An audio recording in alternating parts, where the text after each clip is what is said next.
Hi friends, welcome back to my YouTube channel. ഞാൻ ഇന്നിവിടെ ഉണ്ടാക്കാൻ പോകുന്നത് ബീഫ് ഹമ്മൂസാണ്. അപ്പോൾ അതെങ്ങനെ ഉണ്ടാക്കുന്നത് നമുക്ക് നോക്കിയാലോ. ആദ്യം തന്നെ കുതിർത്ത് വെച്ച നമ്മുടെ കാബൂളിക്കടല അത് ഉപ്പും വെള്ളവും ഒഴിച്ചിട്ട് നമുക്ക് വേവിച്ചെടുക്കാം. അതിനുശേഷം ക്ലീനാക്കിയ ബീഫ് നമുക്ക് ഉപ്പും കുരുമുളകും വെള്ളവും ഒഴിച്ചിട്ട് വേവിച്ചെടുക്കാം. എന്നാലേ നമുക്ക് ആ ബീഫിന് നല്ല വേവായിട്ട് കിട്ടും.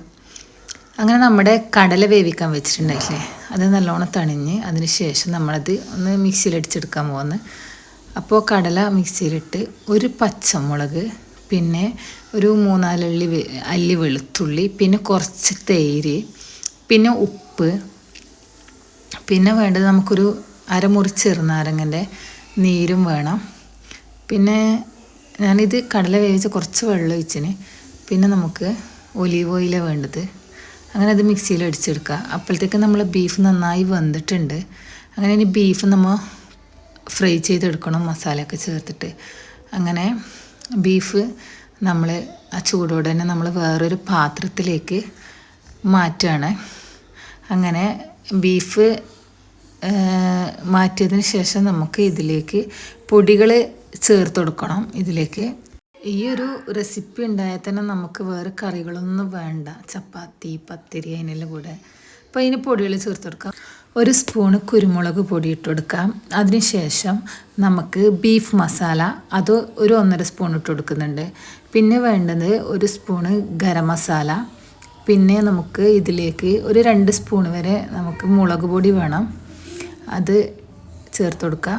പിന്നെ അതിന് ശേഷം ആവശ്യത്തിനുള്ള ഉപ്പ് നോക്കിയിട്ട് ചേർക്കണം. ബീഫ് വേവിക്കാൻ നേരത്ത് ഉപ്പ് ചേർത്തിട്ടുണ്ട്. നമ്മൾ ബീഫ് വേവിച്ച വെള്ളം കൊണ്ട് തന്നെ ഇത് നമുക്ക് മസാല ചേർത്ത് നല്ലോണം ഈ ബീഫ് ഒന്ന് മാഗ്നേറ്റ് ചെയ്ത് വെക്കുക. അങ്ങനെ കുറച്ച് സമയം ഇത് റെസ്റ്റ് ചെയ്യാൻ വെക്കണം. അതിന് ശേഷം നമ്മളൊരു ഫ്രൈ പാൻ എടുത്ത് ഒലിവ് ഓയിൽ ഒഴിച്ചാണ് ഇത് ഫ്രൈ ചെയ്തെടുക്കുന്നത്. അപ്പോൾ ബീഫ് വേവിച്ച വെള്ളം കുറച്ചും കൂടി ഞാൻ ഇതിലേക്ക് ചേർത്ത് കൊടുക്കുന്നുണ്ട്. കാരണം എന്നാലും നമ്മൾ ആ ബീഫിന് ഒരു ടേസ്റ്റ് കിട്ടും. അങ്ങനെ ഞാൻ ഈ ബീഫ് പാനിലേക്ക് ഇട്ട് കൊടുക്കുകയാണ്. അപ്പോൾ നന്ന ലൂസായിട്ടല്ല, നമുക്ക് കുറച്ച് ഡ്രൈ ആയിട്ടാണ് നമുക്ക് ഈ ഒരു ബീഫ് എടുക്കേണ്ടത്.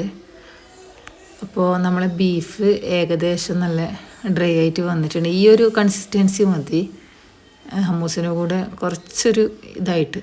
അപ്പോൾ വേറൊരു പാത്രം എടുക്കുക. അതിലേക്ക് നമ്മൾ ആദ്യം തന്നെ ഹമ്മൂസ് ഒന്ന് സെറ്റായി കൊടുക്കുക. ഒന്ന് ഇട്ട് പാത്രത്തിലേക്ക് ആ സെൻറ്ററിലൊന്ന് ജസ്റ്റ് ഒരു കുഴി പോലെ ആക്കിയിട്ട് അതിൻ്റെ നടുക്കേക്ക് നമ്മൾ ഈ ഫ്രൈ ചെയ്ത ബീഫും കൂടി ചേർത്ത് കൊടുക്കുക.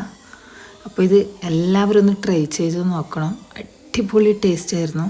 പ്രത്യേകിച്ച് ബീഫ് ആയതുകൊണ്ട് തന്നെ നല്ല ടേസ്റ്റാണ്. വേറെ കറികളൊന്നും ഇതിന് ആവശ്യം ഇല്ല. ഇത് വെച്ച് തന്നെ നമുക്ക് ചപ്പാത്തി അതൊക്കെ കഴിക്കാൻ പറ്റും. നല്ല ടേസ്റ്റാണ്. നമ്മൾ വേറെ ഫ്രൈ ചെയ്ത് കഴിക്കുന്നതിനേക്കാളും നല്ല ഇത് മിക്സ് ചെയ്ത് കഴിക്കുമ്പോൾ ഒരു പ്രത്യേക ടേസ്റ്റാണ്. അപ്പോൾ എല്ലാവരും ഒന്ന് ട്രൈ ചെയ്ത് നോക്കണം. ഫീഡ്ബാക്ക് അറിയിക്കണം. ചാനൽ ഇഷ്ടപ്പെട്ട ഒന്ന് സബ്സ്ക്രൈബ് ചെയ്യുക, ഷെയർ ചെയ്യുക.